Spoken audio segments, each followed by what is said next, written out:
Fala aí, senhoras e senhores, tudo bem com vocês? Para quem não me conhece, eu sou o Nando, sou professor de Biologia e sejam bem-vindos ao canal Biobrasa. Aqui no canal Biobrasa eu vou disponibilizar para você um curso de Biologia completo e aprofundado para o Enem. Então, sem mais delongas, existe uma forma de você contribuir para que eu consiga te entregar esse conteúdo cada vez com mais qualidade e para que a gente consiga alcançar um número maior de pessoas. Eu já vou te pedir já de antemão para você se inscrever aqui no canal, ativar o sininho para receber as notificações e compartilhar esse vídeo com um colega seu de caminhada que esteja estudando para o Enem ou qualquer outro vestibular, ou até mesmo você que está estudando para a sua prova da sua escola. Eu tenho certeza que esse conteúdo vai te ajudar. Então bora lá, sem mais delongas, tamo junto, roda a vinheta e boa aula!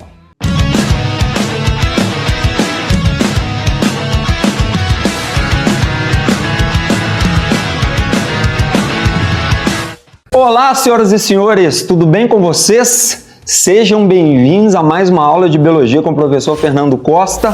Isso mesmo, do jeito que o povo gosta, sou eu mesmo. Senhoras e senhores, hoje começaremos a trabalhar, fazer o estudo das bactérias, dos indivíduos do reino Monera. Então, sem mais delongas, chega mais que a gente vai começar a estudar aqui o reino Monera hoje. Então, ó, reino Monera.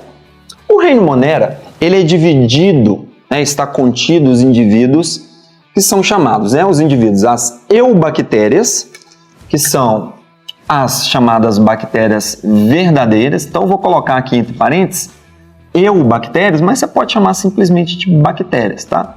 Professor, o que são essas eubactérias?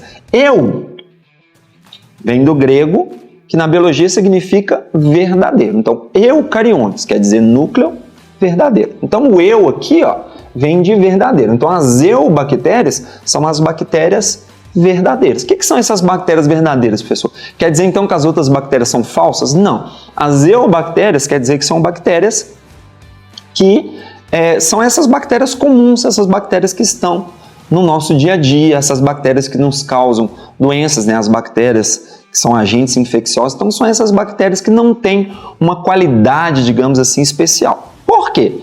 Além das eubactérias, a gente vai ter um grupo de bactérias aqui chamado de arqueobactérias ou arqueias. São aquelas bactérias chamadas de bactérias extremófilas, aquelas bactérias que vivem nos ambientes mais extremos possíveis, bactérias que vivem em altas temperaturas, em ambientes que têm uma concentração de sal muito grande, ambientes salinos, bactérias que vivem, conseguem resistir a um pH muito ácido, muito básico. Então são chamadas de arqueias ou arqueobactérias. O que acontece? Nós vamos estudar cada um desses grupos de bactérias aqui, tá? Então, nós vamos estudar cada um desses grupos. Além das arqueias, nós vamos ter as cianobactérias. Perceba que é ciano, nem ano passado e nem ano que vem. Entenderam? Entenderam? Piar, enfim. Bonitinho. Ciano, nem ano passado, nem ano que vem. Brincadeiras à parte, ciano vem do grego que significa azul. Então, as cianobactérias, por que eu coloquei ciano aqui em azul? Justamente porque são as chamadas bactérias azuis, que são as bactérias fotossintetizantes.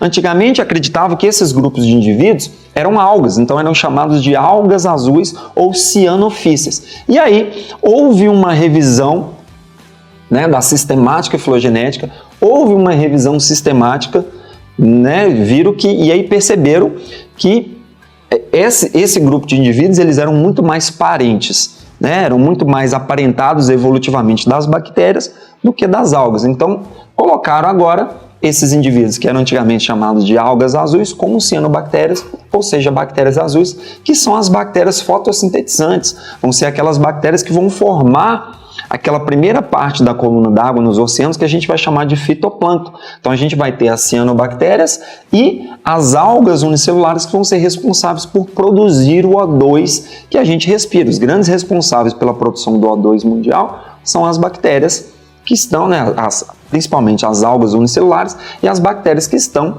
nessa primeira parte da coluna d'água que a gente vai chamar de fitoplâncton. Então, né, tem-se o estigma aí de que a Amazônia é o pulmão do mundo. Por que você nunca deve falar que a Amazônia é o pulmão do mundo?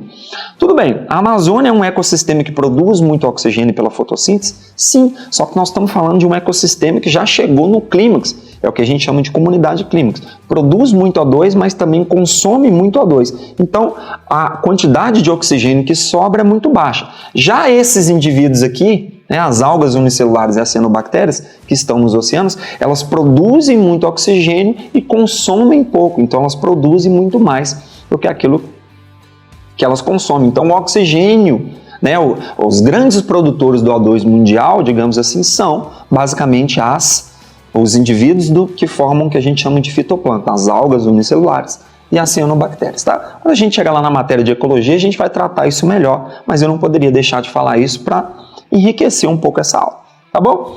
Então, o que teria numa célula procariótica? Aqui eu fiz um desenho de uma bactéria que a gente vai utilizar esse desenho como modelo de estudo para, né, a bactéria como modelo de estudo de uma célula procariótica. Então, quais são as características mais básicas, digamos assim, da célula procariótica? Lembrando que pró quer dizer, então, ó, entender a raiz etimológica da palavra ajuda a gente a entender a própria palavra. O que seria uma célula procariótica? Pró vem de primitivo.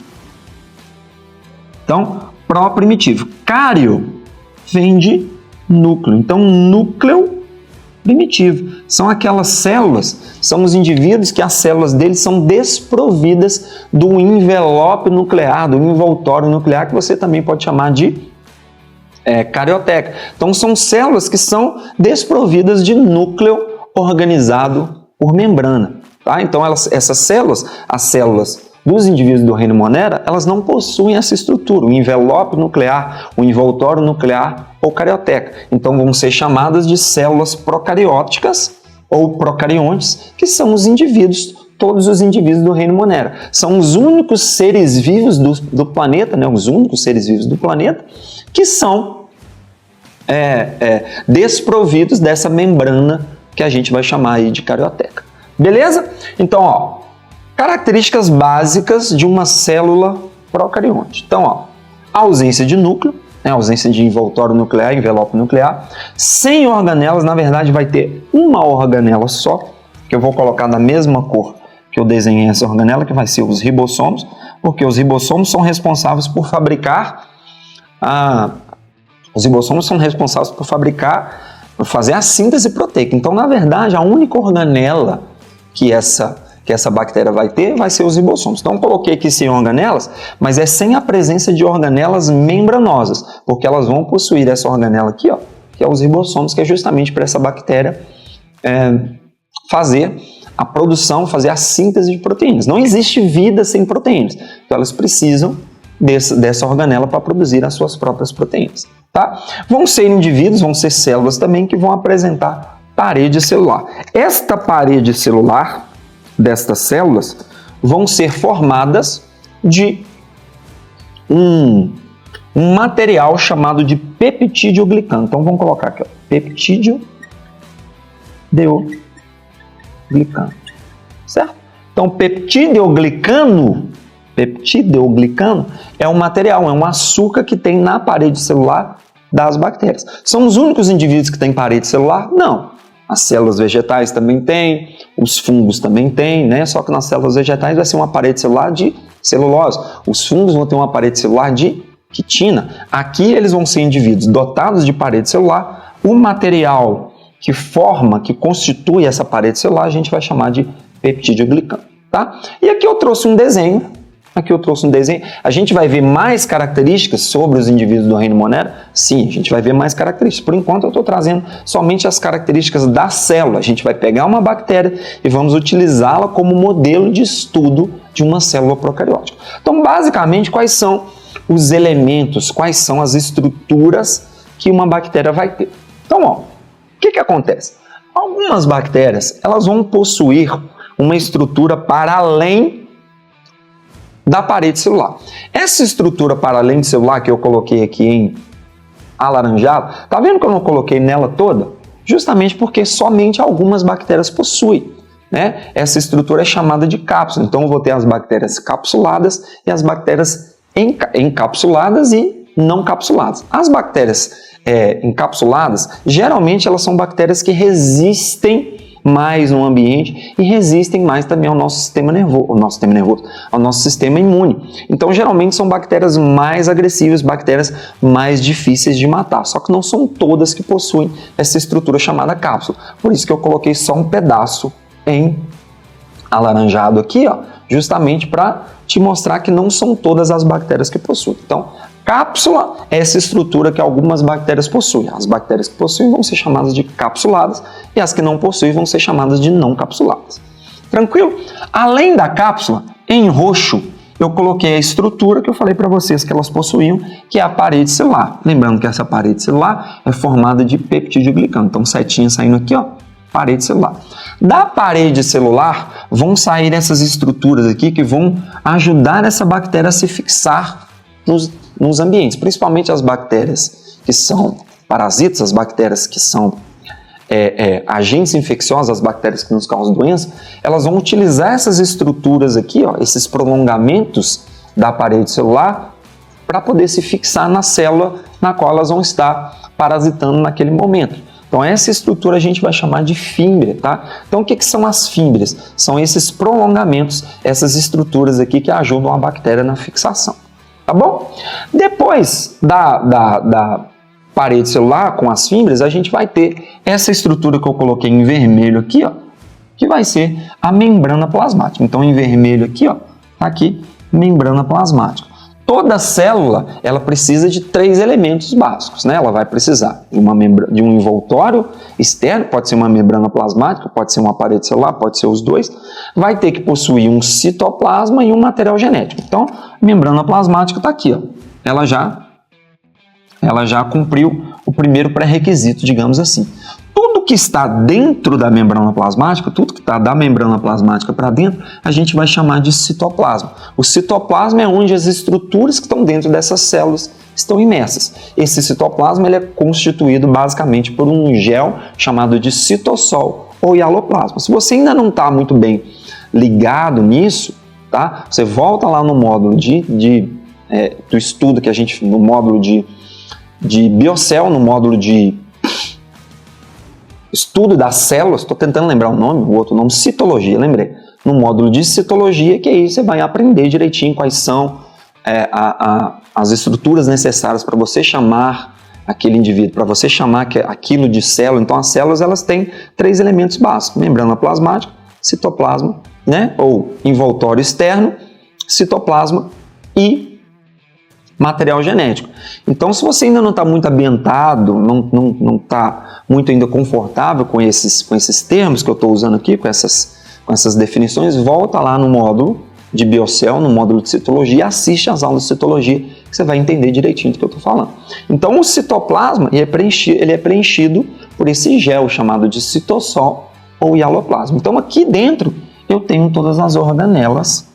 Tá? Na verdade, a célula procariótica ela não vai ter organelas, mas vão ter todas as estruturas desta bactéria, dessa célula procarionte, mergulhadas aqui dentro. Passou da membrana plasmática para dentro, é citoplasma. Quais são as estruturas que a gente vai ter no citoplasma?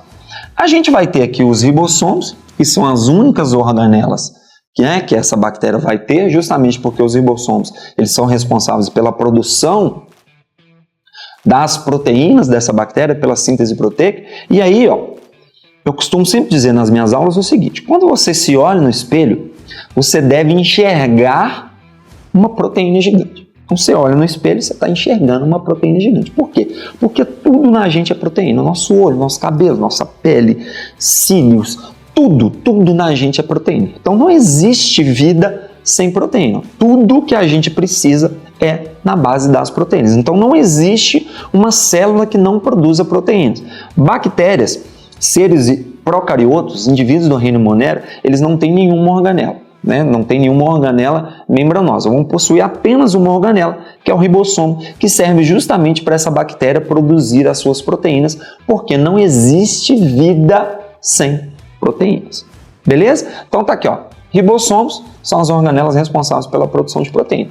Aqui também a gente vai ter um material genético. Então, cumprimos o segundo pré-requisito para ser uma célula, o citoplasma. O terceiro pré-requisito, digamos assim, o terceiro elemento básico, vai ser o material genético. O material genético das bactérias é o DNA. Esse DNA, geralmente, ele forma um círculo, então a gente vai chamar de DNA circular ou cromossomo bacteriano. É o material genético dessa bactéria. A gente vai chamar de DNA circular ou cromossomo bacteriano.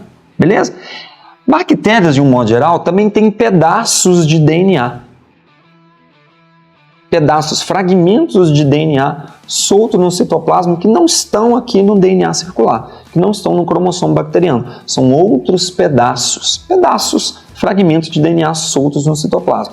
Esses fragmentos de DNA soltos no citoplasma a gente vai chamar de plasmídio ou plasmídeos. Esses plasmídeos geralmente contêm informações genéticas de resistência contra antibióticos. Então, onde que a bactéria vai armazenar a informação genética para que ela consiga criar resistência ou selecionar resistência, passar essa resistência de uma para outra? A gente vai ver mais para frente como é que ela faz isso nas próximas aulas. A bactéria ela é capaz de passar uma informação genética de resistência contra um antibiótico de uma bactéria para outra.